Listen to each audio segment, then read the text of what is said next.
another offensive player, though, Desean Corbin had a fantastic scrimmage. He played extremely well, from what I heard. It feels like, he ended off the season last year nicely and played well against Duke. But the biggest thing with them, it just seems like he's kind of got that extra gear on him that wasn't so great. It wasn't so fantastic last year overall, but he had to break that barrier. And so far, it seems like during this fall camp, along with the scrimmage, he played fantastic. He was the best running back out there, I believe, along with Treshaun Ward. You've also got Toa Philly there, but I still think this team is still the staff is still looking to look at DJ Williams kind of as your big guy, and he's going to be your short yardage guy, maybe in the red zone too, trying to get 3rd and 1s, 3rd and 2 kind of situations. Still trying to get him trimmed down. He has trimmed down quite a bit, but there's a lot to like out of Desean Corbin so far in that running back room. And I do think too, he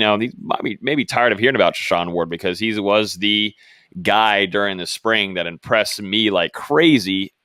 Those couple months, and then definitely seeing him in person, and now going into fall camp, he's playing well too. Some people say he's the most talented guy in that room. So I think Desean Corbin, has a little, got him on his heels a little bit, and is using that as a competitive edge and getting better and better. So that's a good sign that Desean Corbin is looking good. Yeah. Rashad, your logo is disgusting. Fresh 3542. Fresh 3542 has a crush on Logan. Logan, would you like to respond? I haven't seen Fresh in here in a little while, but it's good to hear from you, Fresh. And not having an avatar on here stinks. We got to have some kind of picture. What about the defensive side of the ball? We've talked a lot about the offensive weapons. We know on offense, defense was a major problem last season. Yeah. We're talking about this is a defense that gave up 52 to Miami, gave up 40 plus to Notre Dame. It was giving up points left and right. Gave up 35 to Duke for all teams. Gave up 1 to a god awful Pitt team. So what's going on with the defensive side of the ball? Where are you seeing improvements? What have we seen over the course of the past couple scrimmages on the defensive side of the ball? One thing to note, Travis Jay has moved down to corner a few times. He's going mixing there and back. Talked with the source today. It's not solidified that he'll be, starting at a corner position.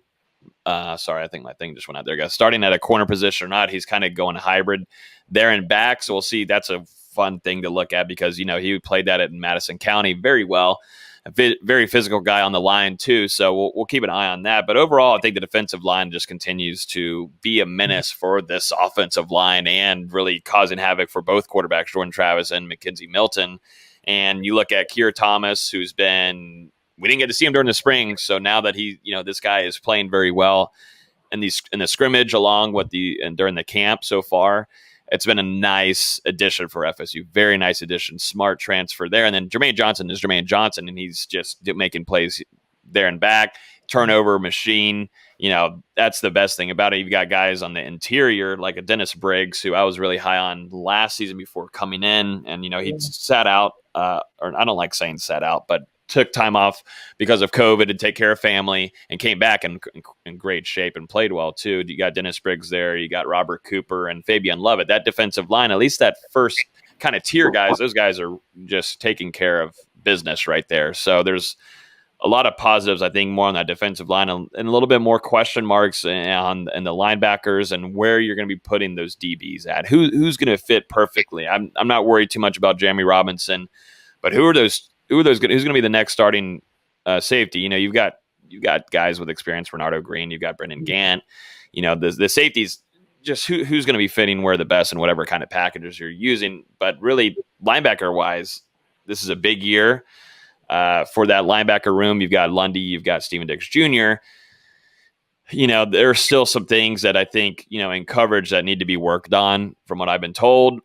You're still kind of early in camp, but, whenever you head into next week, those kind of things you're hoping to polish on, understand those reads, understand who you're picking up on a route. It's something this linebacker room can continue to get better at. Lundy, though, from the last couple of days, from what I've heard, he's been kind of a little he's been on it. He's been playing well, and he's a big dude, physical, but he's playing mentally smarter than some of the other linebackers with them, which is a great sign. Smarter than the younger guys. So, and to note real quick too, we're just going to just drop some scoop and nugget. Emmett Rice should be expecting Emmett Rice soonish. Per source, we'll see how long that takes for him to be back. But that is a pivotal guy. That is a veteran that you want to have back. He finished off the season very well last year. Look to kind of get off those breaks and get off all that crap that he was kind of dealing with, and played very well to finish off the season. And so it would be a big positive sign for Florida State's defense to have him back. That is a really good running game defensive linebacker, and you want to have him back in there. And just overall as a veteran, you want to be there, because right now it's a little long. I know you have Gainer out there, but it's a little. You have Deloach too, and he's also been impressing. I'm not too sold on him yet, but there's still some work to be done, I think, in linebacker more than anything. Last question, so that Mark can jump back in here. What about Kier Thomas? Kier Thomas, we talked about him a lot, obviously from South Florida, then went up to South Carolina. Is he going to crack the starting lineup against Notre Dame? I think Kier Thomas will be out there between him, and then you'll have Derek McLendon right on his heels right there. I think McLendon has had a great camp too, and fantastic spring. Mm-hmm. So, we talk about that first year defensive line. Starting linebackers, I believe to start depends really on Emmett Rice, if he is good to go or not. Let's just say Emmett Rice is out there. I think you'll have Emmett Rice, Gainer, and then it should be Dix Jr. We'll see. It should be Dix Jr. It's going to be kind of a mix of Dix Jr. and Lundy out there. And just really depends on packages too, because I think you'll have Gainer lined down at the bottom for pass rush and a lot of situational plays, because during the spring we saw him drop that or come down and be in the pass rush quite a bit. So a linebacker room, like I said, I have the biggest question mark there on really how much productivity you're going to get out of them in the plays, because those guys got to make plays this upcoming season and be more in the right spots. It was just kind of all over the place, and more understanding the reads and being on those right routes for coverage. So, and guys getting beat too, and that's happened before where you've got, we saw J-Rob having to cover a speedy tight end or even a friggin' wide receiver, which that was in the past, and we're hopefully over that. But the linebacker room is that room is kind of like your centralized system. They got to know the backfield, they got to know right up there in front, and kind of be up there to tap their butt and tell them, hey, you got to switch over here, this gap, and all that kind of stuff. So it's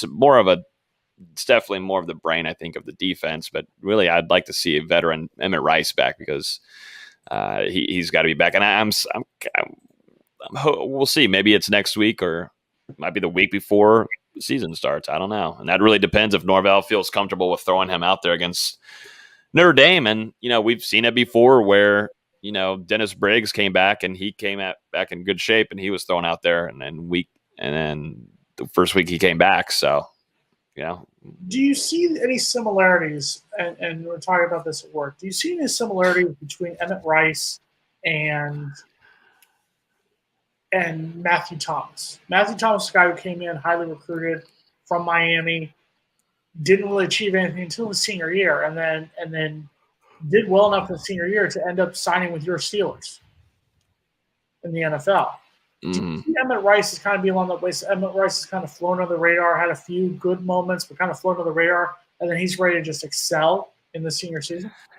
You got to hope so, because feels like he's been here for so dang long, and he's put on great size, and he finished off the season nicely. Last year was a little up and down to start off the season, but he's a guy that you got to see some big time production from, definitely in the run game defense. That's one of the things that he excels at the best, and you got to make sure that he's out there. I mean, early part of that season, you would love to have him out there for Notre Dame, but the key thing for him is that he knows what's going on. He's just been there for so long, and even though it's a new defense under Adam Fuller, I still want a more experienced guy out there, kind of running things. And if it's just not in the works or he's not fully healthy, you got some guys behind him that have been doing good in camp, but you gotta hope that number one out there is ready to rock against Notre Dame, because they're going to want to stop that run. They're going to want to load it up. So